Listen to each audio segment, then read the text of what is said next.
والسلام على من لا نبي بعده أما بعد فأعوذ بالله من الشيطان الرجيم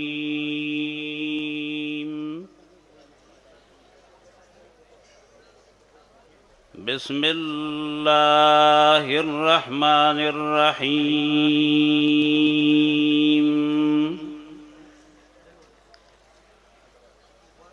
وإن من أمة إلا خلا فيها نذير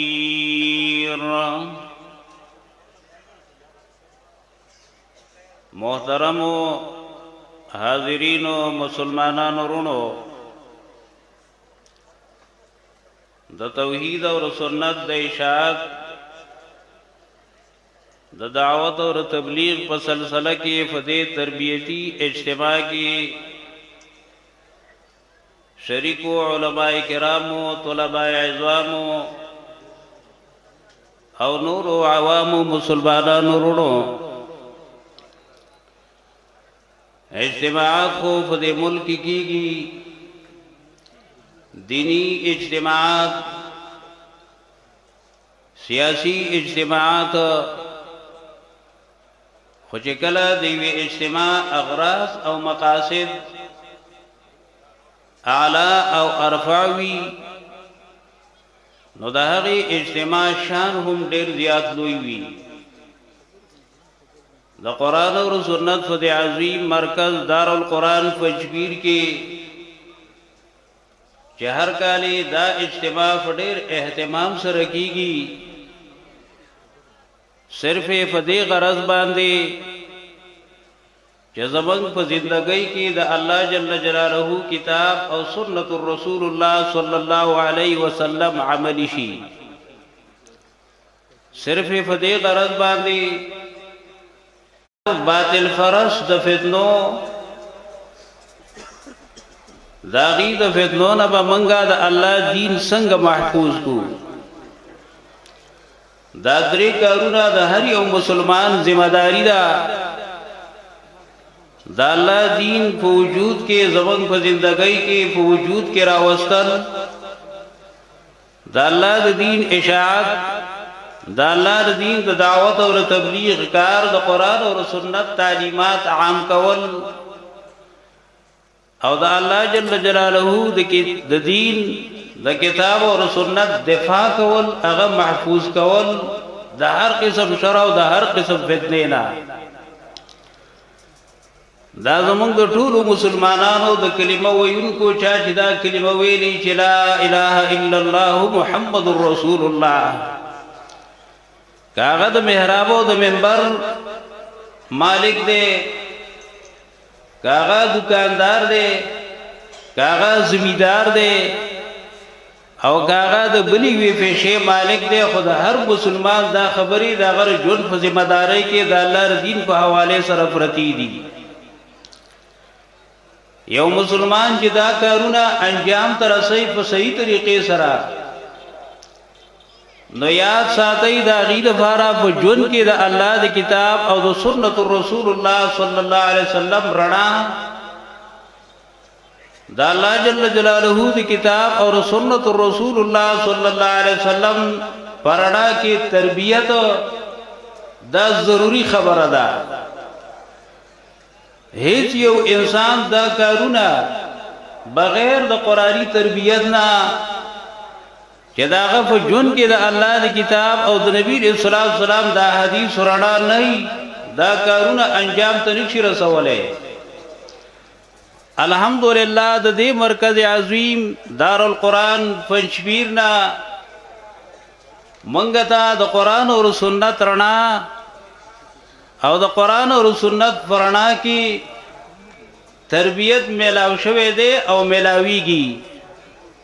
او الله جل جلاله دی د قرآن او سنت پرانا کی چې رقم تربیت سلسله د مرکز نشرو ده تا قیامت دی الله جل جلاله جاری او ساری وساتی چې یو مسلمان د اشاعت فلسفه باندې پوښي شرعي اشاعت د کم مسائلو د کم خبرو د کم بنیادی اصول جبانی کوي یو مسلمان د اشاعت په فلسفه باندې پوه شي یو مسلمان په دې باندې پوه شي چې دې مرکز عظیم نه د قران او سنت په تربیت پرانا کې مونږ د کم تربیت را کولې شي داغه صحیح ترجمانی وکي خالص په دغه غرض باندې د اجتماع اهتمام کیږي خالص په دینی غرض باندې دا یو دینی اجتماع ده د قران او سنت په تعلق او فرشتہ باندې جوړه اجتماع ده کله چې مسلمانان په خپل ژوندۍ کې د قران او سنت درشتي د مضبوطولو ثبوت ورکی هغه خلق الله تعالی محروم نه فاتح کوي نو الله دیو کی چې هر وخت منګه د مرکز عظیم تعذری کو ذکر دین منګه ته ډیر زیات لوی رڼا د توحید او سنت رڼا د قران او سنت رڼا ملاو شوی دا هو کم سے کم په دې سالانه اجتماع کې چې د اشاعت نه موقف نه خبر شو د اشاعت فلسفو فی جنو او چې کوم پروګرام منګه ته میلاو دی د هغه صحیح ترجمانی په خپل علاقو کې وکړو په دې غرض باندې د اجتماع اهتمام کیږي یو دا تربیتونه چې منګه لري د مرکز نه را کولې شي نو هغه دا دی چې تمام انبیاء علیهم السلام د عصمت او د عظمت او د فضیلت عقیده ساتل کہ مسلمان بر تمام انبیاء علیہ السلام دا آدم علیہ السلام دا والا تر دا آخری پیغمبر جناب رسول اللہ صلی اللہ علیہ وسلم پوری جو سمر انبیاء علیہ السلام دی قرآن کی تقریباً دا شپگش پیزوش اولو العظم انبیاء علیہ السلام ذکر دے سا تفصیلاً او سا اجمالاً یولاک تلیری زرد یا تو کم انبیاء علیہ السلام داغی دا عصمت داغی دا عظمت او داغی دا فضیلت عقیدہ ساتل کہ دا معصوم دی دا ہر قسم گنانا کا صغائر دی او کا کبائر دی قبل النبوت او بعد النبوت او کم چے خطایا دا انبیاء علیہم السلام رازی نو قرآن پاک داغین تعبیر کئی فضلات سرا فارحاسات سرا و فلحظشات سرا اشاره د دې خبرې ته چې هیڅ یو نبی قصدن د الله د حکم خلاف نه دی کړی د دې عقیدې ساتل د هر مسلمان لپاره دا بنیادی خبره ده لم حکمت او نقطه په دې عقیده کې دا ده چې څومره ادیان سماویه الله جل جلاله را لګلي دي نفاقی کے دو واسطی دی یو واسطہ ملکی جبریل علیہ السلام چراؤڑون کی دا واحدہ طول انبیاء علیہ السلام تا دویم واسطہ بشری انبیاء علیہ السلام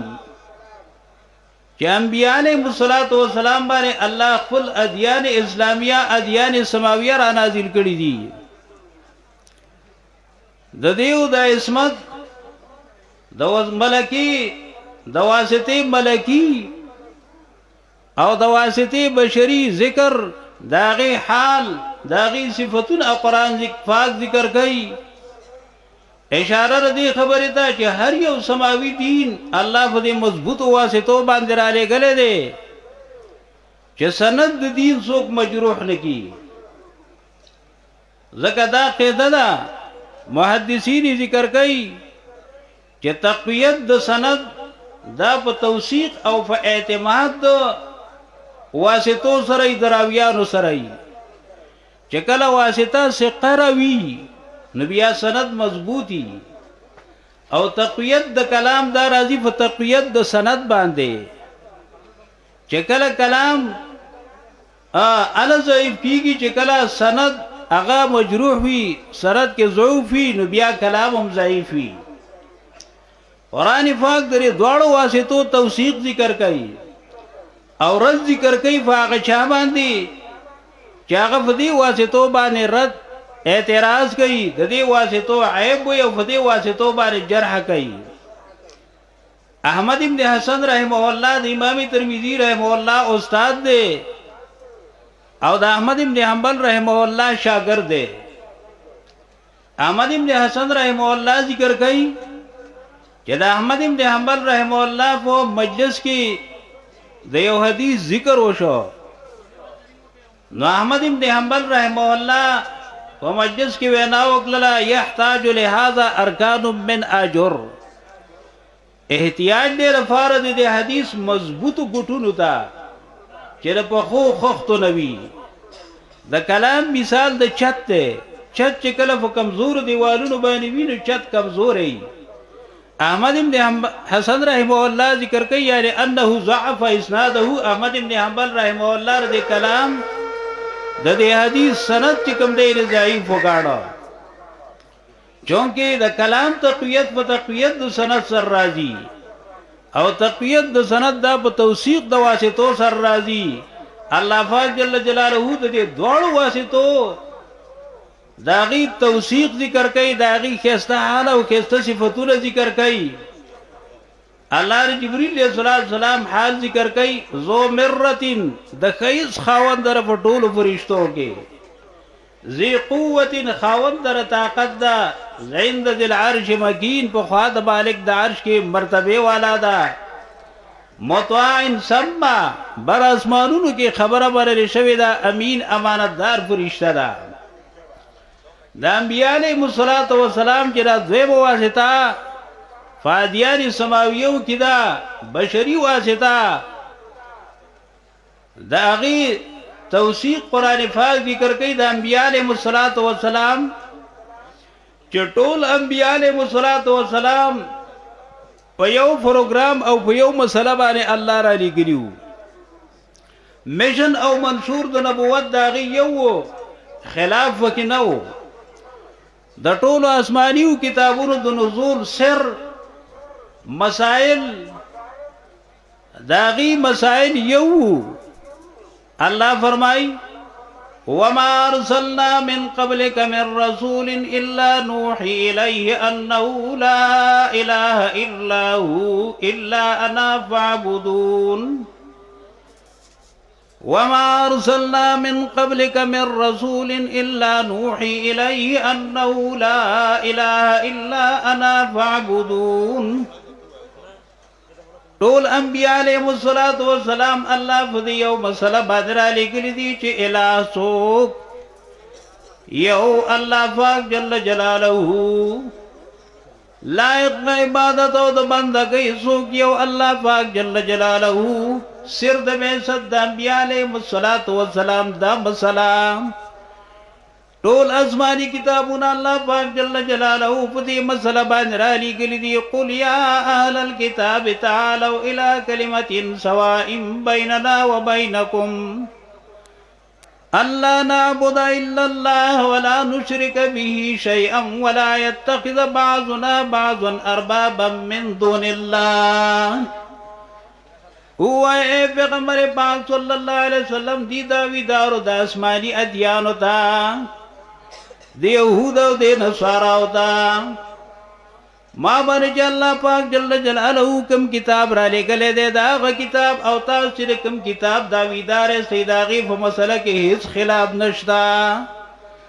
سر دا طول ازمانیو کتابونو دو نزول یو مسلہ دا اللہ نعبد الا اللہ، مونږ به عبادت او بندگی نکو مگر دی یو الله، ولا نشرک به شیئا نه به صدارو د الله سره یو چیز، ولا يتخذ بعضنا بعضا اربابا من دون الله، نه بنی سی باز زمونږه بعض لرا خدایان په تحلیل او په تحریم کې ما سوا د الله نه.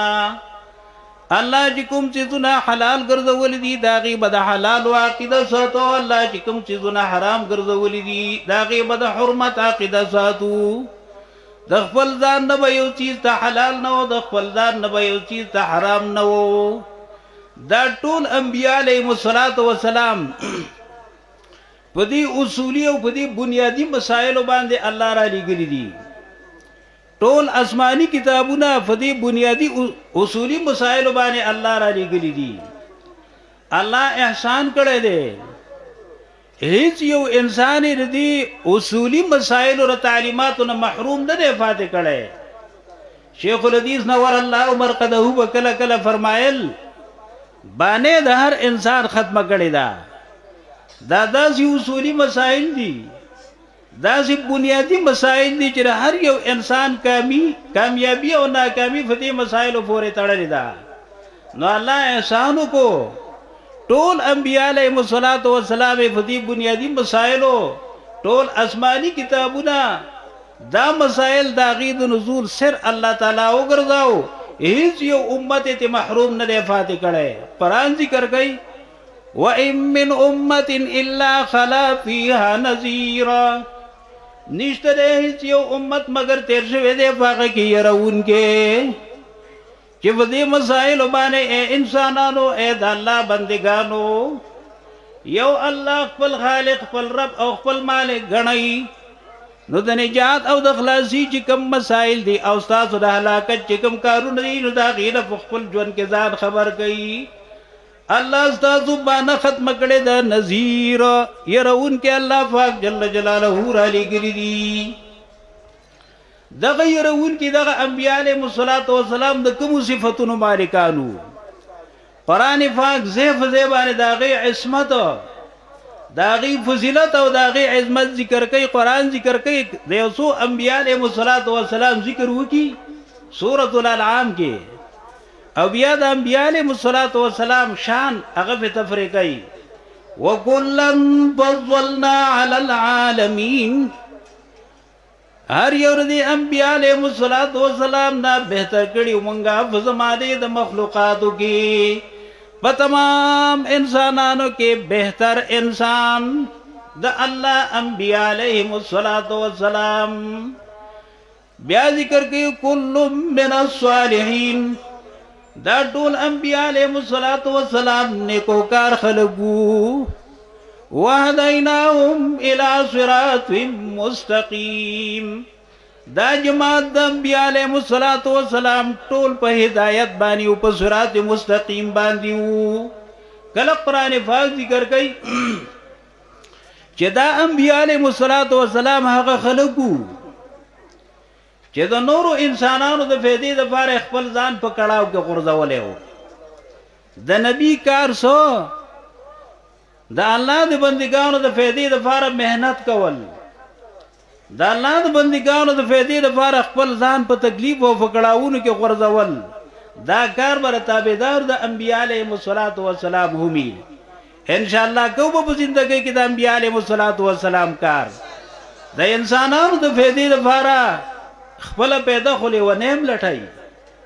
یو ډیر لالچی انساني هغه د خپل فائدې لپاره کمزور انساني د خپل فائدې لپاره خو هر څوک منډه ترلوي،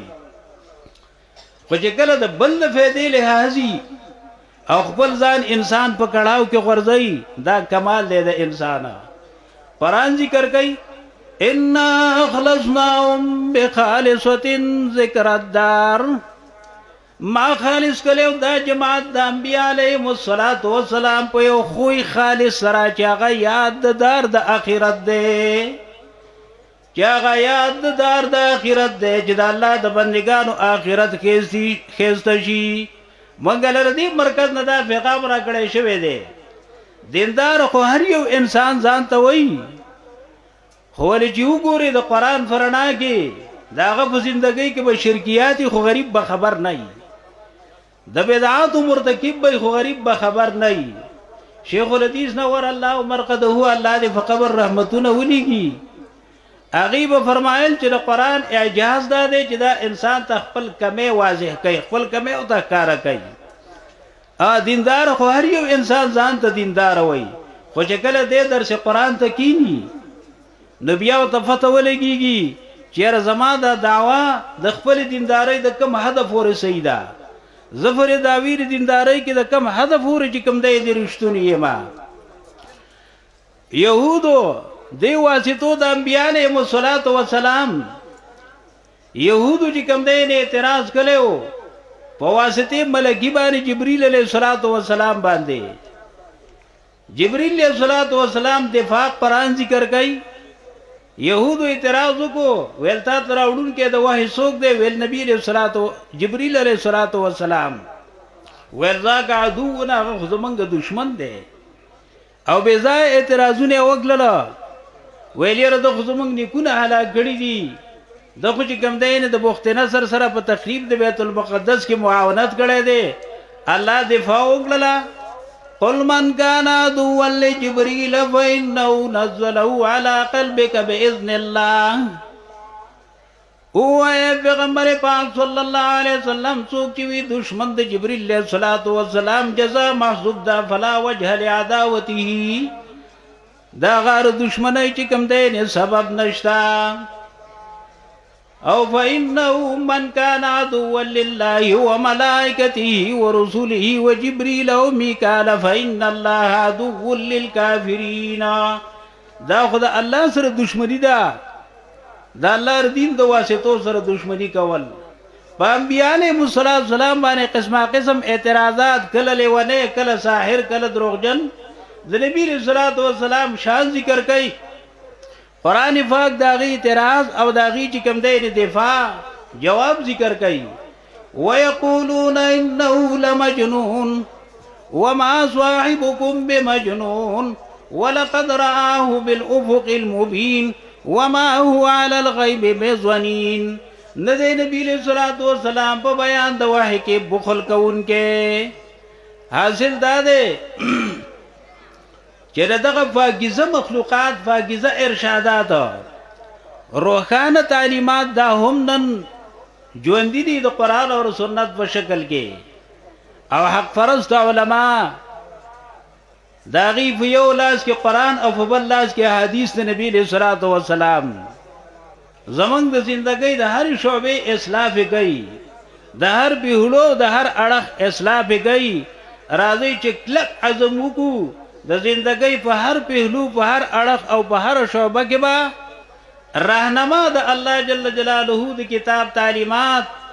او د انبیاء علیهم السلام پاکیزه ارشادات او د روحانه تعلیمات به خپل راهنما ګرځو ټیک ده ان شاء الله د خیر سره د دې اجتماع به موږ د خپل ځان سره دا پروګرام وړو چې خپل ټوله زندگی د زندګۍ هر شعبه د الله د حکم او د رسول الله صلی الله علیه وسلم د سنت مطابق به ګرځو واخر دعوانا ان الحمد لله رب العالمین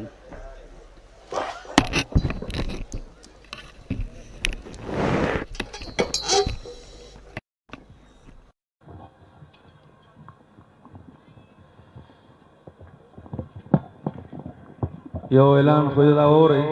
چې دا کم کسان په خیمو کې دي او خپل به سره غونډي نو یو مې ربانیو کوي چې کم به سره غونډه کوي لاندې دا کما بلاله وغیرہ کم لوخه دا یو خدا لگا غونډه کوي او دینه چې کم دې کې پلاستیک کې کاغذونه وغیرہ دي نو یو شاپر کې جمع کې سیټ ته کېږي لکه رسو مرګري کم خدمت والدي نو هغه دا کار را بیا دا مرا غونډولي ډېر کاری ورته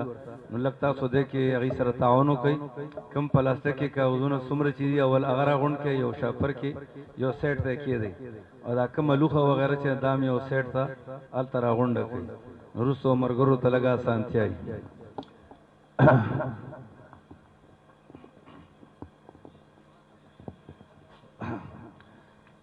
دا مختصر وقت دپاره جناب مولانا محمد فیاض صاحب ته دعوت ورکوم چې راشي او ستاسو مخکې څو خبرې وکړي مولانا محمد فیاض صاحب علماء ټولو ته زما درخواست دی چې نور مېلمانه را روان دي ټیم منګه 10 بجې تقریبا شیخ صاحب بیان تقریبا بای نو سکار دادی چې صرف هغه نمائندګیو کی مختصر تاسو پته دا چې د کې موږ تاسو ګناوم نشته دی موږ علماء ته بیان ورکړو خو چونکې موږ مېلمانه رااله او دا موږ بار بار ویلو چې کوم مېلمانه زمونږ رااله نو بیا به چونکې هغه راغلی وي حضرت شیخ صاحب یا دعوت باندې یا بغیر دعوت، چونکې د هغې حکمي او هغې ته ټیم ورکول هغه ضروري وي. پرون تقریبا مازدیګر نه واله تر 12 بجو پورې د هغه کسانو چې موږ سره دی په لست کې نومونه هم نو، چونکې راله او بیا هغې بیانونه مېلمانه مو، چونکې هغه مقررینو مو، خطیبانو او ملګرو غوښتم دا چې هغې د بیانونه وکړي، نو د هغې بیانونه وشو. بهر حال پکار دا دی چې ټیم مختصر دی او هر کس ته پکار دی چې هغه بس خپل لږ لږ وخت کې خپله خبره هغه را رونغاړي. دا به انشاءالله موږ سره تعاوني او مخکې پکار دې سره به نور علما تقریبا څه نه څه هغې بیانونه وشي. الحمد لله وحده والصلاة والسلام على من لا نبي بعده. أما بعد فأعوذ بالله من الشيطان الرجيم. بسم الله الرحمن الرحيم. وما محمد إلا رسول قد خلت من قبله الرسل. الحمدللہ زمانگا دا اجتماع اختتامی مراحلو کې دا اوسه پورې تاسو ډېر په ښه طریقې سره دا اجتماع د مقررینو تقاریر دا اورېدلي دي او انشاءالله موږ دا امید ساتو چې اختتامه پورې به انشاءالله دغه شان بیانات اورئ. علماء خپل بیانونه په علمی انداز کې کوي. موږ خو ستاسو خادمان یو، موږ که کله بیان کوو نو هغه د خدمت په هغه کې کوو. د هر یو جماعت یو میشن وي، یو منشور وي چې په هغې باندې روان وي.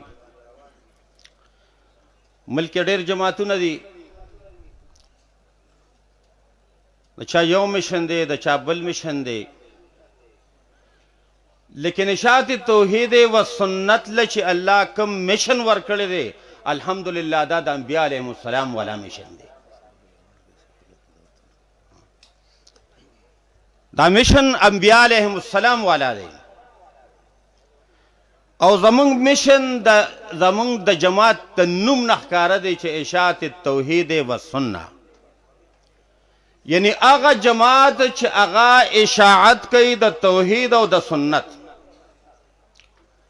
بیا د توحید تعلق چونکې د انسان د باطن سره دی او د سنتو تعلق د انسان د ظاهر او د ښکاره سره دی. گویا اشاعت توحید و سنت د انسان د باطن اسلام کوي او د انسان د ظاهر اسلام کوي.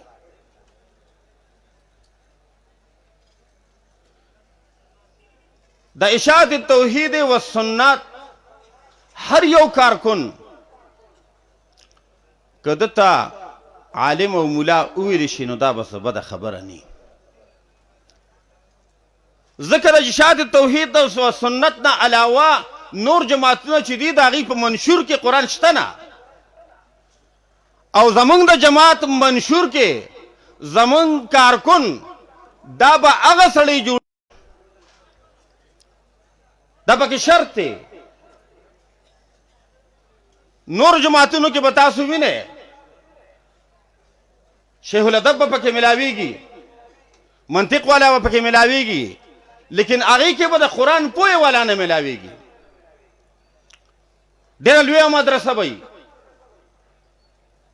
ډېر لوی نوم والا کس به وي،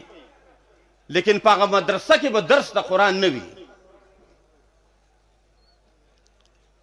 یو کس لګیا نن سبا خو د فیسبوک دور دی، آسان کار دی، کمره کې کېنه او بس ځان ته هغه فیسبوک چې کوم دی موبایل ځان ته ونیسه او لګیا یې او بس ووایه.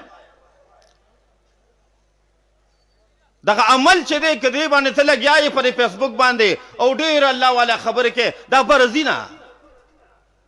یو کس ته مې قرآن کې الله وایي فجعلناه هباء منصورا.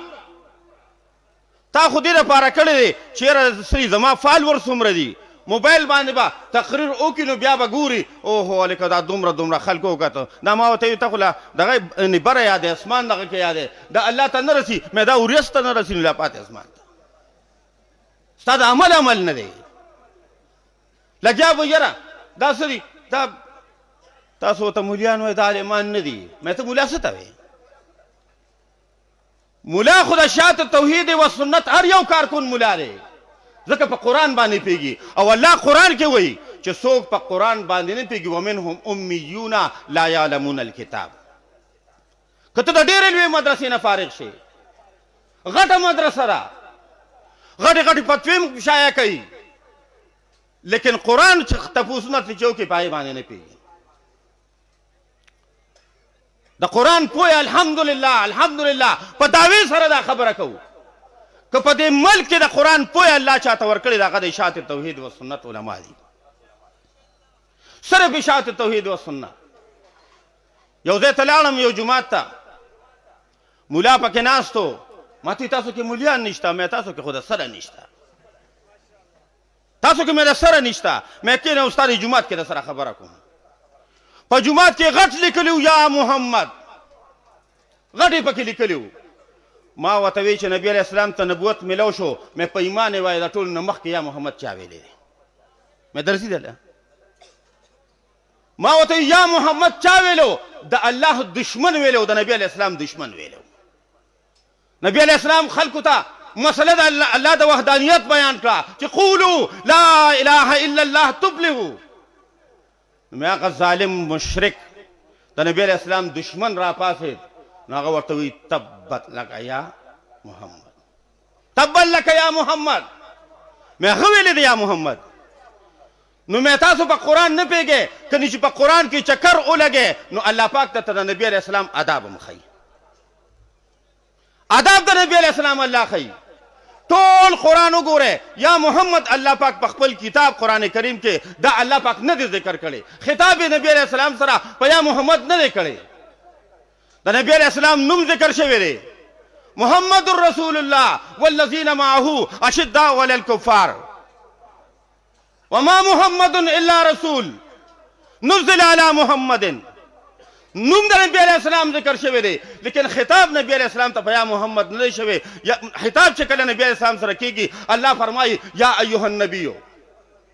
یا ایها الرسول نورو پیغمبرانو سره الله پاک نوم اخیستی دی خطاب یې کړی دی لکه الله فرمایي یا نوح بسلام منا اے نوح علیہ السلام کوشا یا باندې आवाज کوي الله پاک هر یو نبی سره چې کله خبرې کړې دي نو خطاب یې ورسره په نوم باندې کړی دی یا عیسی انی متوفیکا خطاب په څه باندې دی په یا باندې دی او نوم ورته ذکر کوي خطاب په نوم باندې دی نوم ورته ذکر کوي خلیل الله ابراهیم علیہ السلام ته الله وایي یا ابراهیم قد صدقت الرؤیا نوم ورته لیکه نه نو تاسو په قرآن پیږئ نه یا موسیٰ قرآن ذکر کئی انی اصطفیتک علی الناس برسالاتی و بکلامی پیغمبران لیکن کله چې د نبی علیہ السلام نمبر راغی نو نبی علیہ السلام ته الله پاک په یا محمد سره आवाज نه دی کړی مې په قرآن کې چکر ولګوا خو تاسو غریبانان په قرآن پیږئ نه یو ځای راته وښیه مې چې پنځپیریانو سره قرآن نه ویلې مې په دې خبرو تاسو نه پیږئ دقه یا محمد ویلې الله فرمایل آدابو کې ورته ښیي او خلکو لا ترفعوا اصواتکم فوق صوت النبی او خلکو د پیغمبر په आवाज باندې خپل आवाज مو اوچتوئ د پیغمبر کوم عبادت طریقه ښودلې ده په هغې عبادت طریقه باندې ګورې خپله طریقه مو اوچتوه لا ترفعوا اصواتکم فوق صوت النبی پیغمبر یو کار نه دی کړی او ته کې د بدعتو بوجئ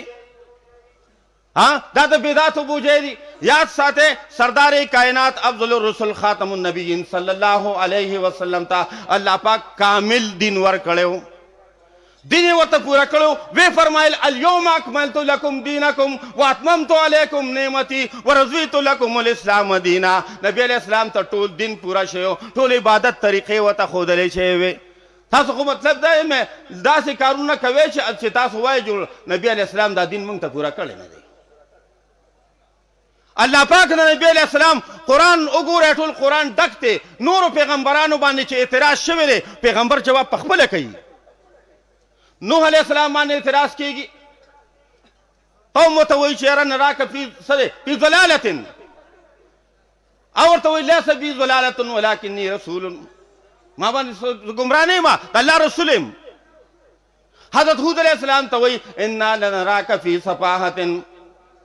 یاره موږ ته خو خمقل ښکارې، او ورته وایي لیس بی صفاحة ولکنی رسول من رب العالمین. جواب سو کوي پخپله کوي، لیکن راشه د سردار کائنات افضل رسول خاتم النبیین صلی الله علیه وسلم مقام وګورئ. اعتراض کیږي، کافران ورته وایي لست مرسلا، لست مرسلا، ته پیغمبر نه. الله پاک جواب د پر اسمان نه رالیږي یاسین والقرآن الحکیم انک لمن المرسلین. الله وایي زما پیغمبره، دوی خو به وایي چې ته پیغمبر نه، الله د اسمان نه زه جواب را لیږم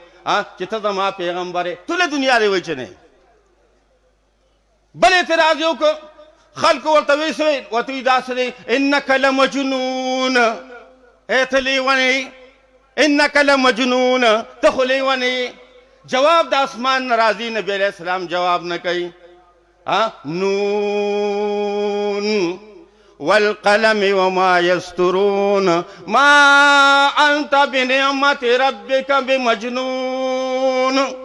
زما نبی د الله په مهربانو سره ته لیونی نه، داسې لګیا دي. دا نمبر د نبی علیه السلام. الله پاک خلقو ته د خپل بندګانو ته احترام د رسول الله صلی الله علیه وسلم ښیي، او خلق لګیا دي نه په غم کې او نه په ښادۍ کې د نبی علیه السلام طریقې کې. عباداتو کې د نبی اسلام طریقې بدلې کړي دي. خو چې کله اعتراضونه شوي دي الله پاک جوابونه را لیږلي دي. سردار کائنات صلی الله علیه وسلم سنت په دې ملک کې کم جماعت جمع دی کړی؟ تپوس کوم تاسو نه کم یو جماعت او کم خلکو چې هغوی د سردار کائنات افضل رسول خاتم النبیین صلی الله علیه وسلم هغه طریقې را واغېستې او خلکو ته وښول چې دا نبی اسلام طریقې دي. یو جماعتو اشاعت توحید و سنت چې د دې علماء کرامو خپلې وینې په دې باندې قربان کړې. څوک په اذان باندې شهیدان شو، د چا جنازې د جیلونو نه ووتې، چاته یو قرباني چا بله قرباني. د شهادتونو نه د دې جماعت تاریخ د شهادتونو نه ډک دی، د وینو نه ډک دی. څه دپاره؟ صرف دې دپاره چې خلکو ته د الله او د الله د رسول خبره وکړي. نن که یو سړی قرآن راغشتی و یاره موږ هم قرآن وایو، ما ورته وی وخته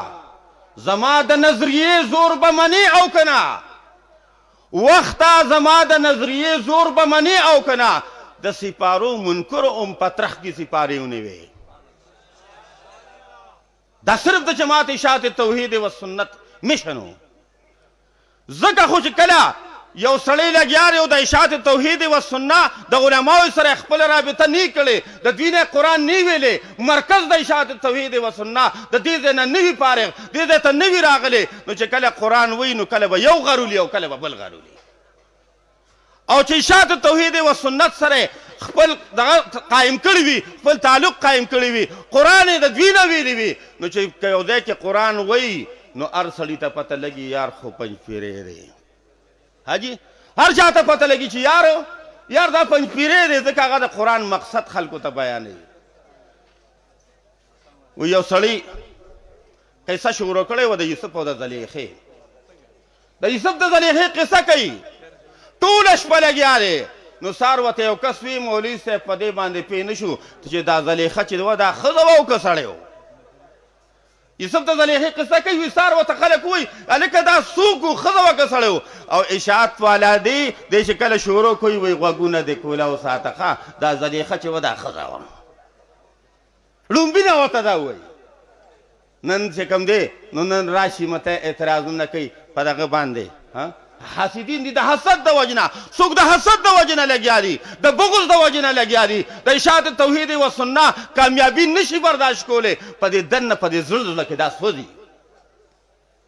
زمونږ علماو ته نشي کتې، زمونږ علماو له الله کوم مقام ورکړی دی، زمونږ خطیبانو له الله کوم مقام ورکړی دی، زمونږ مبلغینو له الله کوم مقام ورکړی دی. په دې چیلنج سره مونږ دا وایو، په چیلنج سره یو جماعت ته دغه شان مبلغین او دغه شان خطیبانو ښیي. الحمدلله الحمدلله. یو مولا سره مې خبره کوله، اخري خبره کوم دغه ټایم ناوخته دی. مې قرآن کې خو ډېرې خبرې دي، نبی علیہ السلام باندې سوالونه شوي دي، نو چې کله جواب راځي د اسمان د طرف نه جواب راځي، نو مې هغه په هغه جواب کې چې دی نو راځي قل لکه یسألونک عن الاهلة قل هي مواقیت للناس يسألونك ماذا ينفقون قل ما أنفقتم من خير. دا عرص فقل راضي فقل. يسألونك عن الشهر الحرام قتال فيه قل قتال فيه كبير. او مې کله چې الله پاک خپل او د خپل بنده په منځ کې خبره کوي، و اذا سألك عبادي عني، نو مې دلته قل نه ذکر کوي، ډایرک وایي فإني قریب. مې دې کې حکمت څه دی؟ مولا چې کوم دی هسې وخت کې راخکل، مې دا د وختو خبرې نه دي، پنجپیرانو سره کېنه چې په قرآن دی پوهېږي. دا په دې نه ده، د بغض او د حسد خبرې نه دي، پنجپیریانو سره کېنه چې قرآن باندې پوهېږي. مې د پنجپیریانو خادم له دې اوسه پورې جواب ورنه کړ ظالمه، نو د پنجپیریانو مولا له به څه ورکړې؟ ته د پنجپیریانو خادم سره خبرې نه شي کولی، ته به د پنجپیریانو مولا سره څه خبرې وکړې؟ د پنجپیریانو دا خادم درته ناست دی، او زه درنه تپوس کوم چې وایذا سألک عبادي عني، دلته قل نه دی ذکر شوی، فإني قریب ډایرک یې ویلي دی. دا ځکه وایي، مې دا ځکه حکمت پکې دا دی چې الله وایي زما او زما د بنده په منځ کې واسطې مه جوړوئ، ډایرک یې رانه غواړئ. اجیبوا دعوة الداعي اذا دعاني، قبلهم سوال د سوال کوونکي کله چې رانه غواړي. دا خو تاسو لګیا یې، کله یو زیارت له او کله بل زیارت له، کله دې په کور باندې نال لګولي، کله دې په سپیاکه راویځانده کړي، کله دې موټر اخیستي هغې ته دې څښا چیته راویځانده کړي. زمونږ د مولانا عبدالرحمن صاحب د الله وبخي، نو هغه به وایي ستا عقیده خو د اکرهپورې ډېران دی، خو دا خو مخکې د هغې په وخت کې د اکرهپورې ډېران و، اوس خدای خبر چې عقیده څه ته رسېدلې ده، اوس خو تش ډېران دی، ډېران او د دې عقیده خو د ډېران ده. د یو سړي په سپیاکه عقیده دی، سپیاکه بیا جوړه کړي، سپیاکه پېژنئ که نه، هغه دغه کوي خشاک دپاره خلک د سارو چې کوم دغه وکړي که نه، نو د هغې نه دغه جوړوي، هغه داسې راغونډې کړي او بیا وچ کړي، سوځوي یې، دې ته سپیاکه وایي، او د په کور باندې لګولې ده څه چشم بدور، د بدور زامنو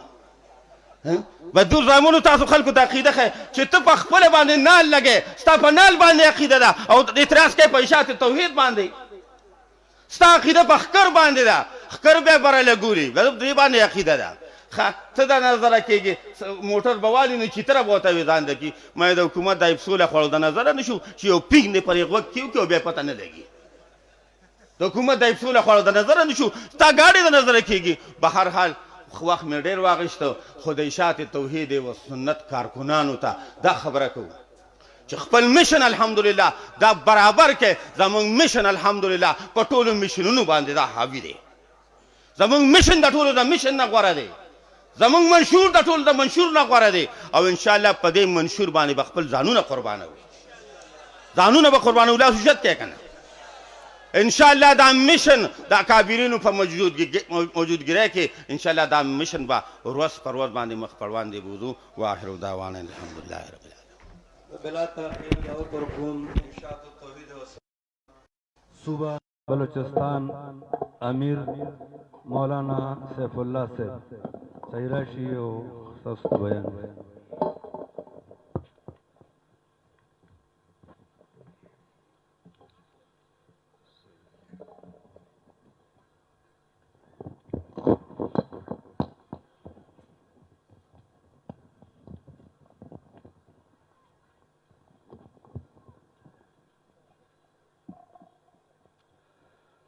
الحمد لله نحمده ونستعينه ونستغفره ونعوذ بالله من شرور أنفسنا ومن سيئات أعمالنا من يهده الله فلا مضل له ومن يضلله فلا هادي له وأشهد أن لا إله إلا الله وحده لا شريك له ولا ند له ولا مثل له ولا مثال له وأشهد أن سيدنا وسندنا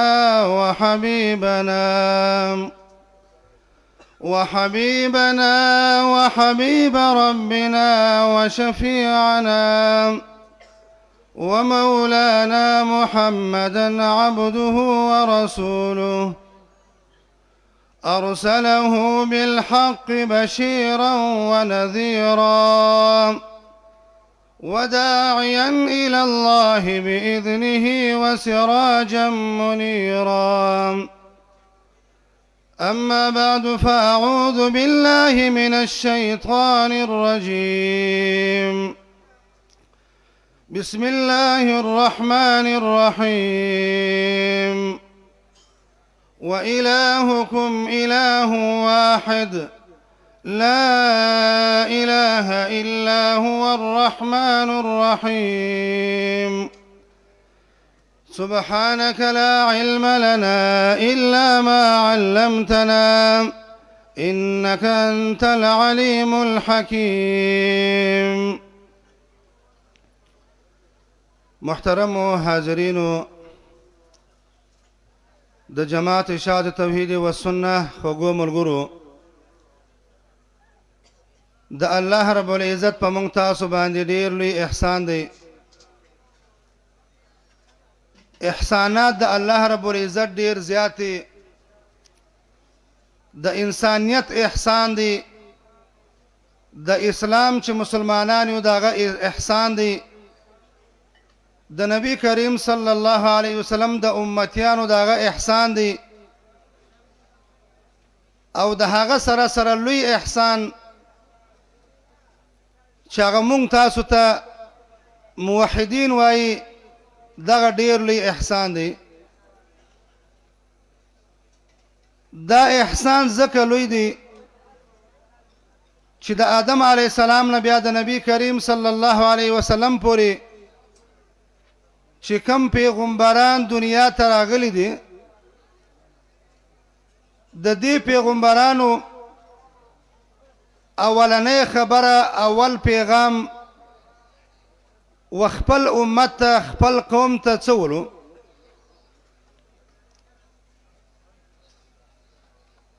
هر پیغمبر چې خپل امت ته راغلی دی، سورة اعراف کی تقریبا د شپږو پیغمبرانو ذکر دی. د هود علیه السلام، شعیب علیه السلام، صالح علیه السلام، نوح علیه السلام، چې کله خپل قوم لرالل اولنی پیغام، اوله خبره هغه هم دغه ول یا قوم اعبدوا الله ما لكم من اله غیره. ایز ما قومه تاسو صرف د الله بندگی وکي. دا صرف د الله بندگی ولی ما لكم من اله غیره، زکه چې تاسو د پاره د الله څخه علاوه بل اله، بل مشکل کوشا، بل حاجت روا نشته. دغه شان نبی کریم صلی الله علیه وسلم چې کله د جمعې خطبه پڑھاول، نو نبی کریم صلی الله علیه وسلم دا الفاظ وای: یا ایها الناس وحدوا الله فإن التوحید رأس الطاعات. اے انسانانو، الله په یووالي ومني. دا څنګه چې الله ومني، الله خو ټول مني. يهود هم الله مني، نصرانيان هم الله مني، نور کفار هم الله مني، هندوان هم الله مني. خو الله په یووالي منل شرط دی. دلته چې نبی کریم صلی الله علیه وسلم الفاظ وایي: یا ایها الناس وحدوا الله اے انسانانو الله په یووالي ومنئ. فإن التوحید رأس الطاعات، دا الله په یووالي منل، الله مشکل کشا ګڼل، الله حاجت روا ګڼل، الله فریاد رس ګڼل، دغه توحید. نو فإن التوحید رأس الطاعات،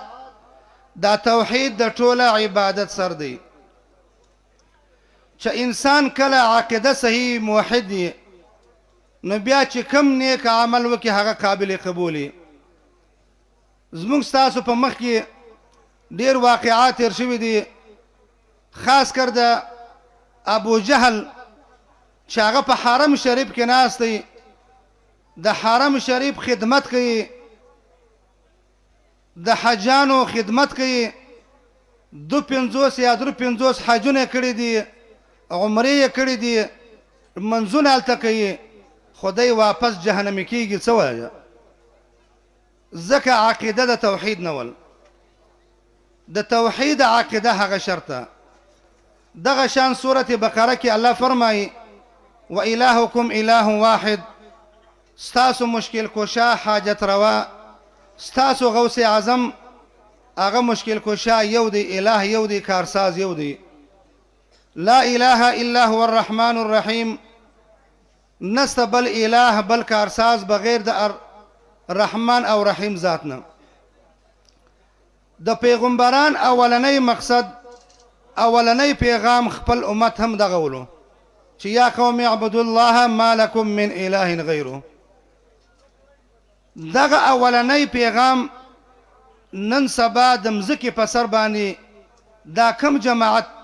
دغه پیغام خپل کړی دی، هغه په ټوله دنیا کې د ځمکې په سر وګرځېږي. واحد جماعت اشاعت توحید و سنت دی چې هغه دغه پیغام خپل کړی دی، خپل هم عمل کوي او نور مسلمانان ته هغه دا خبر رسوي. دویم چې موږ تاسو په موحدینو په پنځپیرانو یادېږو یا په اشاعت توحید و سنت یادېږو، دا صرف په دې موږ نه خلاصېږو چې موږ موحدین سلو، زموږ عقیده صحیح سوه، بلکې دغه پیغام به د بل چا پر رسوو. شیخ القرآن رحمه الله تعالی هغه دغه پیغام چې رساوي نو ډیر په تکلیفو باندې. مونږ تاسو چې دغه پیغام رسوو څه مشکل مونږ ته نشته، خو په مونږ تاسو کې همت ډیر کم دی. زه اکثره ملګرو ته وایم چې درې چیزونه خپل کوي دا به انسان کامیاب وي. کله چې د الله دین بیانې، د الله دین کوي، پاغه کې اخلاص کوه صرف د الله د رضا دپاره. د اخلاص سره دویم شی همت دی. ته به منډه تنډه وې د هر چا پرې به د الله دین رسې، د الله توحید، د الله یووالی به رسې. دغه شان دریم استقامت. ګوره چې په دنیا کې کم مسلمان، کم مؤمن، کم موحد سړی چې څومره دین کوي، څومره د دین خدمت چې کوي، هغه شان د الله د طرفه امتحانات هم زیات دي، تکلیفونه هم زیات دي. خو د دې تکلیفو علاج هغه استقامت دی. لږ صبر وکړه، د هغه نتیجه بیا زیاته ده. ګوره شیخ القرآن رحمه الله تعالی د دین څومره خدمت کړی و، د توحید څومره خدمت یې کړی و، خو استقامت ول ورسره، اخلاص ول ورسره، همت ول، منډه تنډه ول، د هغه نتیجه نن سبا دا د مونږ ګورو. په پنډال کې ملګري نه ځایږي، بار ته نه ځایږي، په مسجدونو کې نه ځایږي. خو هر ملګری چې د دین خدمت کوي خو مایوس کیږي به نه. کله به ضرور تکلیف راځي، ملګری به کم یې یا ملګرو کې به یې څه بزدلي وي، خو دی به مایوس کیږي نه، دی به همت کوي، اخلاص به کوي او استقامت به کوي، بیا به دی کامیابه کیږي. درېیمه خبره، موږ تاسو چې الله موحدین کړو، زموږ ستاسو ذمه داري هم دغه ده چې موږ د خپل جماعت سره وفادار جوړ شو. زموږ د ایمان حفاظت، زموږ د عقاید حفاظت، زموږ د اسلام حفاظت، هغه هم په دې جماعت کې کیږي. چې کله ملګری په جماعت کې وي هغه ملګری هغه مضبوطه وي دین هم مضبوط بیانوي دا تجربه زمونږ په بلوچستان کې مونږ کړې ده چې کم ملګري برای نامه پنځپیران ول د جماعت سره تعلق نه و هغه ټوله د نور تنظیمونه ښکار سوله که د خپل عقیدې حفاظت غواړي د خپل اعمالو حفاظت غواړي د خپل ایمان حفاظت غواړي د دې جماعت سره مکمل تعلق ساته که اجلاس وي که مشوره وي که شورا وي که اجتماع وي که جلسه وي د هغه سره تعلق ساته بیا به ستا د ایمان د حفاظت کیږي الله تعالی دې وموږ تاسو ته په دې خبرو باندې عمل کول توفیق راکړي واخر دعوانا ان الحمد لله رب العالمين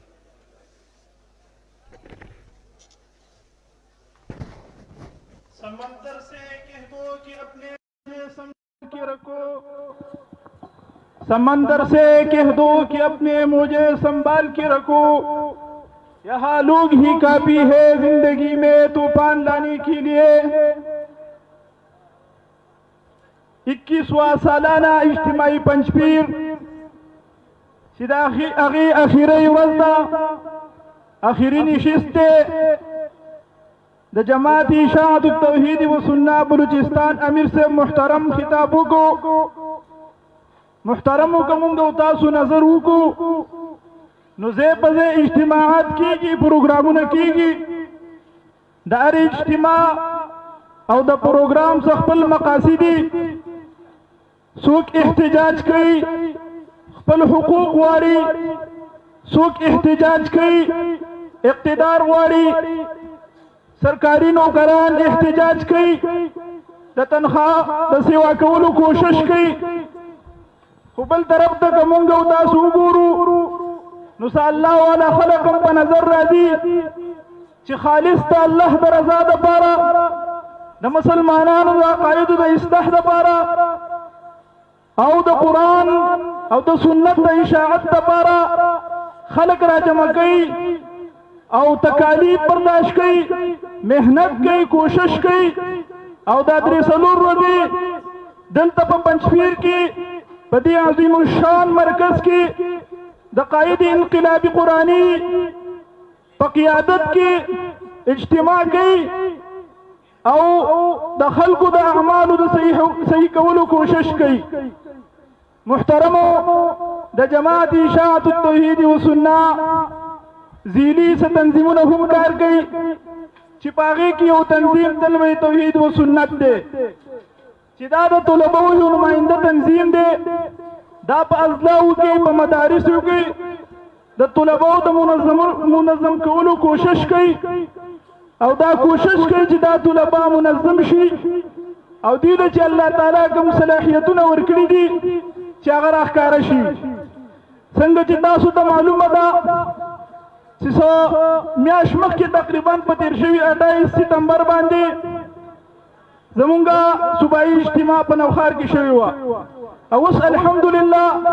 दा जमुंगा सालाना 21वां आलमी इज्तिमा दा पदी की जमुंगा तुलबा सुमरा जिम्मेदारान दी अगुर अगली दी तुलबा खिदमत कई और खपल्लो खिदमत सर अंजाम कई जमुंगा तुलबा चिकम सुबाई तंजीम दे दागी चिकम मुहतदारान दी अगर अगली दी जमुंगर तंजीम सूबाई अमीर से मौलाना कासम शाह रब्बानी से मौजूद थे दगशान जमुंगा नायब अमीर से मौलाना फरमान अली से बगम मौजूद थे जमुंगा नाज़िम आला मौलाना अब्दुल्ला से बगीम मौजूद थी नायब नाज़िम आला मौलाना सिराजुल हक से बगीम मौजूद थी और नाज़िम मालियात मौलाना मुफ्ती हनीफुर रहमान हनीफ से हम मौजूद थी और ज़बंदा अजज हम मौजूद यम मुहतरमो जमुंग दो टूल तुलबाउना दा दरखास्त है वही तो जमुंग दा इल्तिजादा चिता सुकल लाल शहीद इज्तिमा न बारिक शहीद पखपुलो मदारिसों की पखपुलो जिलों की पखपुलो हलकों की तासु कोशिश हो गई और तो तुलबो तंजीम से रजान मरबूत कई तासु बताओ सी कोई कम तुलबा ची जगह टोला सुचत गई ची मंग बरतल वे तौहीद व सुन्नत कार कवो और दे मरगरो सरबो मरगरी कीगू دا طلبه توحید و سنت سازان له یو تنظیم نه دی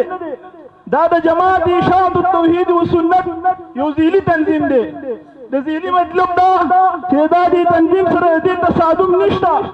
نه دی تنظیم د پاسه دی دا د جماعت اشاعت التوحید و سنت په نگرانی کې کار کوي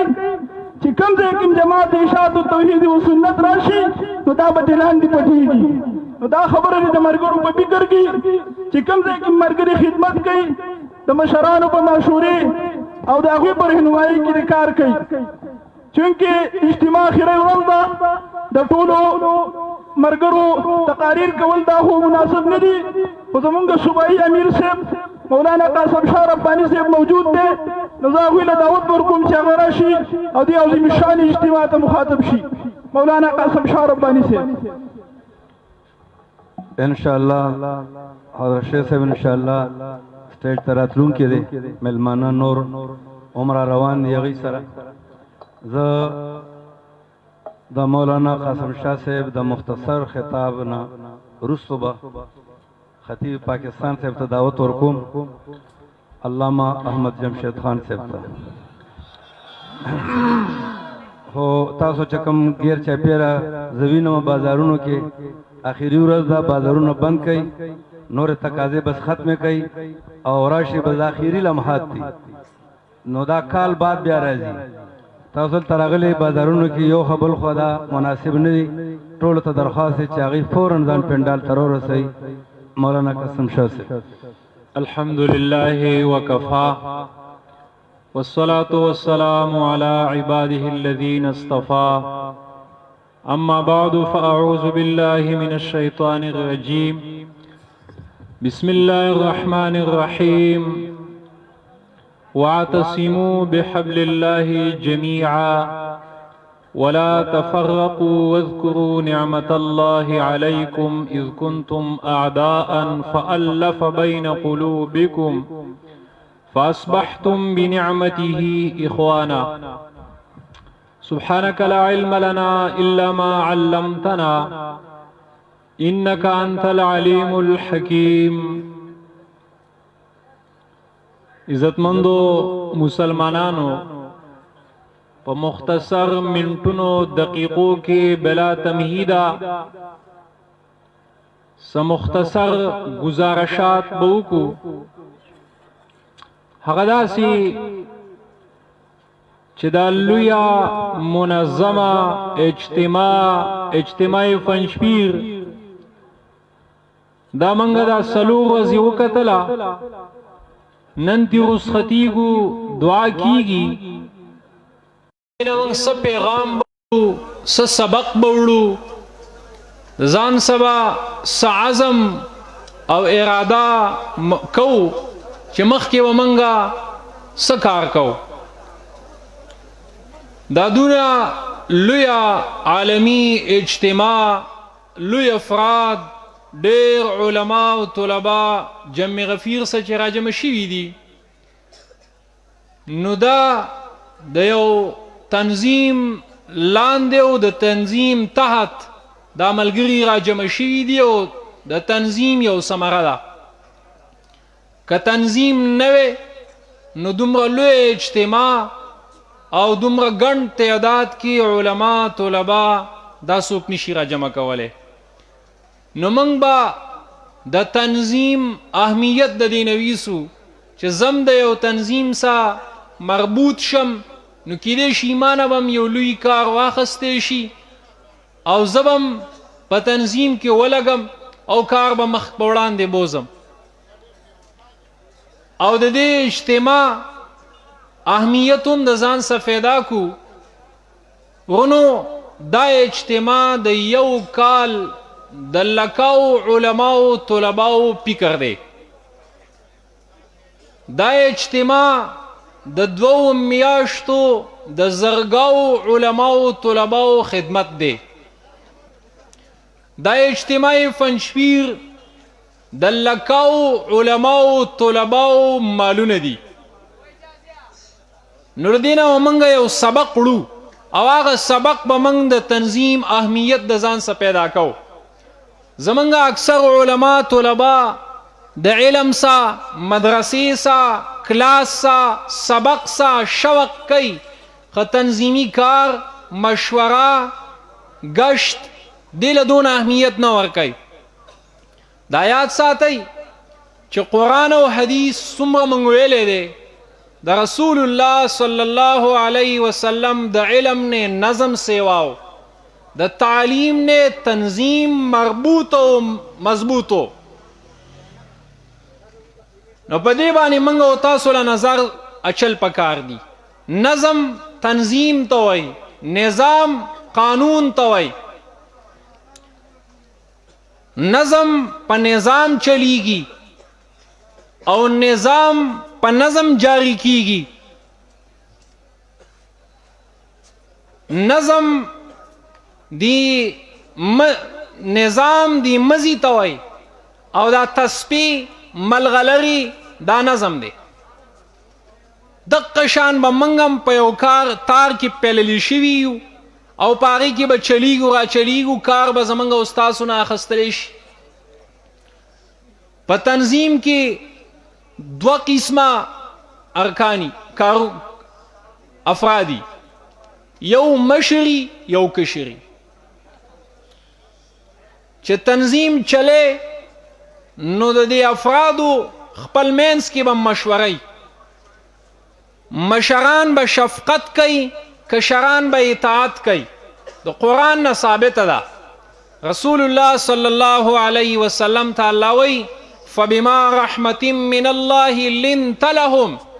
پیغمبره د الله په لوی رحمت باندې ته د خپلو کارکنانو افرادو صحابو ته نرم شولې مشران به شفقت کوي نرمی به کوي رسول الله صلی الله علیه وسلم معاذ ابن جبل رضی الله تعالی عنہ یمن ته تشکیل کوي لاړ شي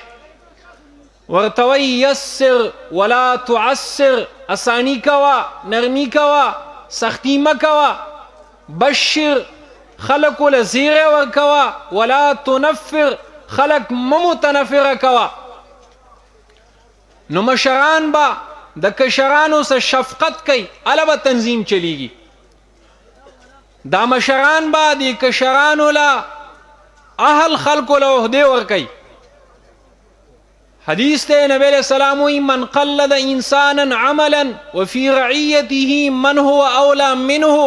فقد خان الله ورسوله وجماعة المسلمين چې یو امیر خپل مامورانو کې داسې کس له عہده ورکړه چې هغه اهل نو د الله او د رسول او د ټولو مسلمانانو سره خیانت وکړو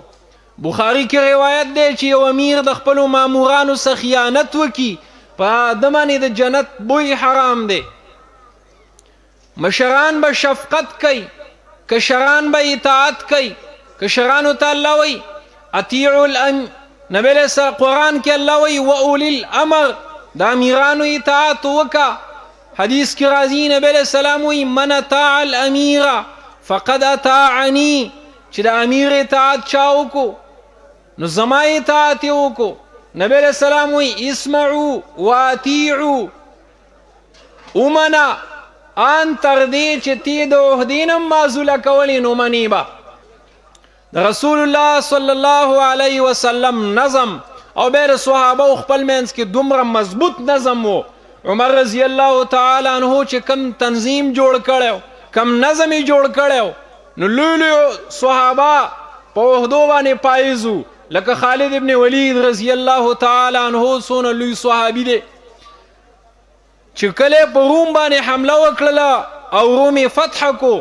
نو دی په دغه وخت کې د قنصرین امیر وو خلک راتلو مبارکول او سبې غوښتلو مو یې رایې کا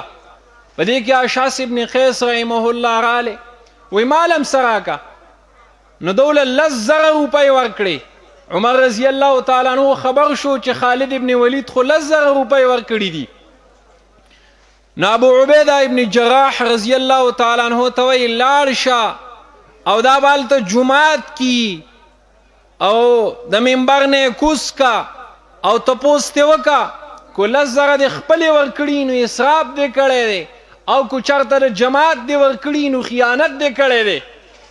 داسې اوس وکړه ابو عبیده ابن جراح رضی الله تعالی عنہ وی خالدا ما خو وکړه خدا زما کار نه دا د امیر صاحب حکم و ټیک د تا نه ملامت کوم. بلال رضی الله تعالی عنہ قاصدو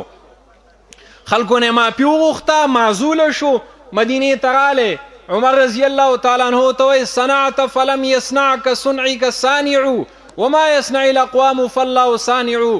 چې تا کم کار کړی دی داسې کار چانه دی کړی. کارونه ټول الله کوي خو تا ډېرې قربانۍ نه کړي. بیا یې معزوله کو نه درنه وکړه نه احتجاج وکړو نه کنزل وکړه نه ردبد وکړه نه بایکاټ وکړو. کار یې بیا هم کاو. عمار رضی الله تعالی عنہ والی گورنر مقرر کو. څو ورځې پسې بیا معزوله کو. امیر صاحب دی سبا له ورغلی وایي خفه نه شي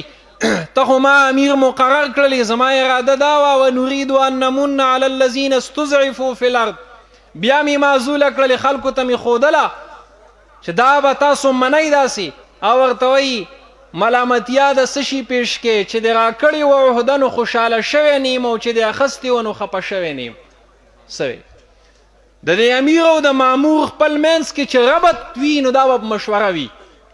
حدیث کې راځي نبی علیہ السلام وایي لم یکن احد اکثر مشاورة لاصحابهم من رسول الله صلی الله علیه وسلم. د نبی علیہ السلام نه ډېرې مشورې د صحابه او کارکونانو افرادو سره بل چا نه دي کړي. مونږ خو یا مشوره ده سبق لزما مشوره ده مدرسې لزما.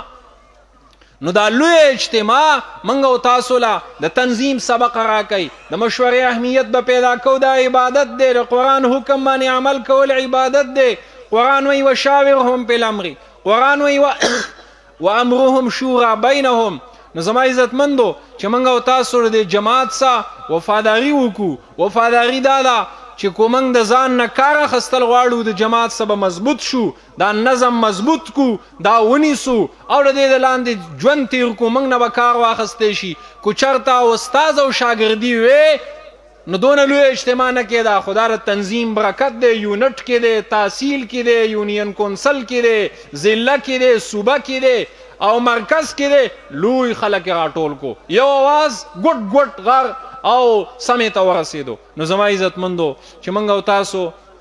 د طلبه توحید و سنت سره هم مضبوط ودرېږو د اشاعت التوحید و سنت سره هم مضبوط ودرېږو او له وحدت المدارس الاسلامیه سره هم مضبوط ودرېږو. موږ او تاسو به روښانه شو. الله یې عمل کولو توفیق راکړي.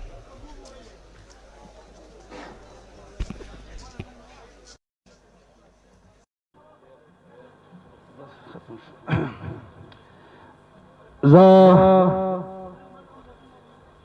دعوت خطاب ورکوم خطیب پاکستان مقرر شیرین بیان حضرت علامہ مولانا احمد جمشید خان صاحب تا چاغی راشی استاد صفا مخ کے خطاب کی. علامہ احمد جمشید خان صاحب.